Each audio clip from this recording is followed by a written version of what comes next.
It was determined by all that the best way to end the horrific war between Russia and Ukraine is to go directly to a peace agreement which would end the war and not a mere ceasefire agreement, which often does not hold up. President Zelensky will be coming to D.C., the Oval Office, on Monday afternoon. If it all works out, we will then schedule a meeting with President Putin. Immediately, sir, we also got Zelensky's reaction and kind of the laying out of where I think things are going to trip up. So let's go ahead and put that up there as well, because it's very similar to the ceasefire demand that was made initially. He says killings must stop as soon as possible. The fire must cease both on the battlefield and in the sky, as well as our port infrastructure.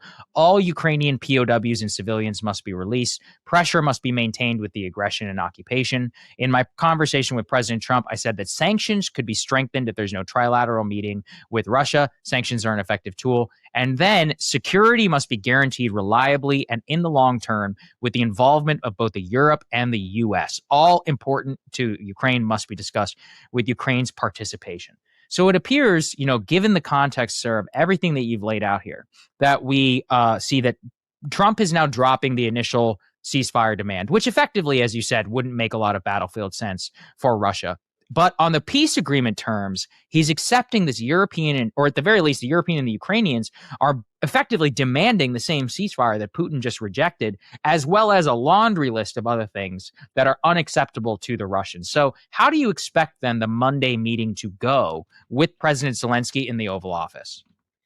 Well, I think there's one very important dimension to what Trump said that we don't want to lose sight of. And that is, I think he's passing the torch to Zelensky. Yes. I think in a very important way, Trump has come to understand that he can't settle this one, right? There's no way he can agree, Trump, to a peace agreement and convince the Ukrainians, the Europeans, and the Western foreign policy establishment that that's the smart thing to do, right?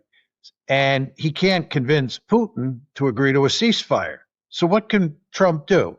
And of course, what Zelensky says he should do is put secondary sanctions on Russia. And we can talk about that because this meeting was in good part about secondary sanctions and Trump's interest in secondary sanctions in the past. But Trump understands. He was asked afterwards what this means for secondary sanctions. There are going to be no secondary sanctions, at least at this point, says Trump. So the sanctions are off the table.